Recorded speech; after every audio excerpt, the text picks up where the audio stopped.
গরমে আমরা একদম সেদ্ধ হয়ে গেলাম এবার। তো বেশি কিছু আর রান্না করলাম না আজকে। বাচ্চাদের জন্য চিকেন রান্না করলাম, আর জামাইয়ের জন্য, জামাইয়ের খুব পছন্দ সজনা দিয়ে মসুরের ডাল, চিংড়ি মাছ দিয়ে আর কি রান্না করলাম। মাশাআল্লাহ, রান্না 9টার ভেতরে শেষে একটু ঘি দিয়ে দিলাম। ওকে, রান্নাটা শেষ করা মাত্রই বাচ্চারা আসছে, নাস্তা খাবে, তো নাস্তার প্লেট রেডি করে দিলাম সবার। টাইমের কি বিরক্ত, সকালে উঠে আগে রান্না সেরে ফেললাম। তো বড় ছেলে উঠে গেছে, ওর নাস্তাটা রেডি করতেছি। ওর বাবার জন্য আজকে সাজনা দিয়ে চিংড়ি মাছ রান্না করছি। বাচ্চারা সাজনা খায় না, কিন্তু চিংড়ি মাছটা আবার মোহাম্মদ পছন্দ করে। তো মোহাম্মদের প্লেটটা সাজাই ফেলতেছি। ছেলের জন্য রুটি ভাজতেছি। ছেলে আমার বলছে মা হাতে বানাই দিবা এখন থেকে রুটি। মানে ছেলে আমার এত কন্ট্রোল করে, কেনা রুটি কিছুতেই খাইতে চায় না।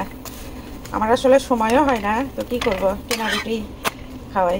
আমি আসলে রুটি বানাইতেই পারি না হাত দিয়ে, মানে আমার জীবনেও রুটি গোল হয় না কোনো সময়। রুটি করে আমার একটা গোল কাটার আছে, তো সেটা দিয়ে আমি সবসময় কেটে রুটি গোল করে নিই। মাদের যে কত দায়িত্ব থাকে। রুটিটা ভাজা শেষ, মানে রুটি এটা রেডি করতে করতে ইব্রাহিম আসছে আবার।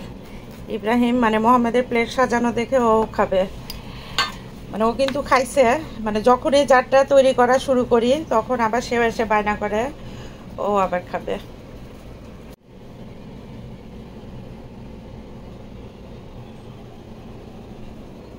তো মোহাম্মদ নাস্তা রেডি করতে করতে চলে যায়, সাহেব চলে আসছে। মোহাম্মদ তোমারটা নিয়ে যাও, ইব্রাহিম কিন্তু তোমার প্লেট নিয়ে যাবে আব্বু। মোহাম্মদের দেখে ইব্রাহিম আসছে। ইব্রাহিম ডালকে বলতেছে স্যুপ, ও ব্রেড আর স্যুপ নিবে, তাই না ইব্রাহিম? ব্রেড ইব্রাহিম স্যুপ দিয়ে খাবে না, ও বলতেছে ও এখন নাটিলা দিয়ে খাবে। এটা কি হাফ করে কেটে দিবা ইব্রাহিম?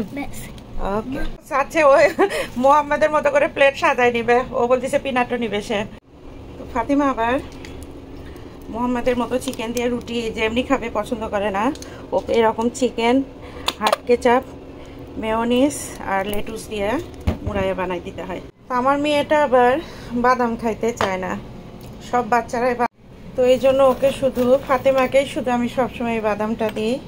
মানে এটা নাকি ওর এত ভালো লাগছে, এটা নতুন, আমিও কোনো সময় আসলে ভিজে গিয়ে। তো ফাতেমার প্লেট সাজাই ফেললাম। ও আবার চেরি টমেটোটা পছন্দ করে, মানে ও কিন্তু সব খাবে না। আমি কখনোই আমার জন্য প্লেট সাজাই না, বাচ্চাদের জন্য সাজাই। বাচ্চারা খেয়ে যেটা রাখে তারপরে আমি সেটা খাই। তো হয়ে গেল ফাতেমার প্লেট সাজানো। দিদি আসলাম তরমুজ কাটতে, একসাথে 2টা তরমুজ নিয়ে এসছে। কেটে না রাখলে দেখা যাবে নষ্ট হয়ে যাবে, মানে শরীরে আর শক্তি নাই। তরমুজ কেমন হ্যাঁকা ব্যাকা হয়ে কাটছি, মানে চাকু দিয়ে কাটতেই পারতেছিলাম না, এত বড় আর ভারী এটা। তো তরমুজটা কেটে ফেললাম, এটা ফ্রিজে রাখবো, এটা আহমেদ নিয়ে যাবে। আর বক্সে করে কয়েকটা এরকম করে রাখলাম, যার যখন লাগবে সে যেন নিয়ে খাইতে পারে। আর এটা মোহাম্মদের জন্য কেটে রাখলাম, ও একটু পরে বাইরে যাবে, তো ওর সঙ্গে ফ্রেন্ডরাও থাকে, তো এটা ওর জন্য কেটে রাখলাম, তো যেন এটা বক্সটা নিয়ে যেতে পারে। ফাতেমা এটা আহমেদকে দিয়ে আসা, কোনটা? এটা বক্স করে ফেললাম। একটু পরে কাছ থেকে ওর বাবা চলে আসবে, তো বাবার জন্য এই প্লেটটা রেডি করে রাখলাম। তরমুজের থেকে তরমুজের খোসাই বেশি বের হয়েছে, খালি আজাই রাখলাম। তো বাচ্চারা এটা ইউগার্ট খেয়ে রাখছিল, এরকম ইউগার্ট নিয়ে আসছি, তো কেটে এরকম করে নিয়ে আইসক্রিম দিয়ে দিলাম, দিয়ে একটা আইসক্রিমের কাঠি বসাই দিব। ইব্রাহিম এটা দেখলে অনেক পছন্দ করবে, তো এরকম করে বানাই রাখ। বলতে বলতেই চলে আসছি। ওকে আগে আবার সবসময় আইসক্রিম দিবে, যে এরকম ওর জন্য ফ্রুটস নিয়ে এসে রাখি ফ্রোজেন, আইসক্রিমের উপরে এরকম দিলে একটু পছন্দ করে। ওকে মোর কি ও রাসবেরি সবই বলছে। এটা this one, you like this? Good boy.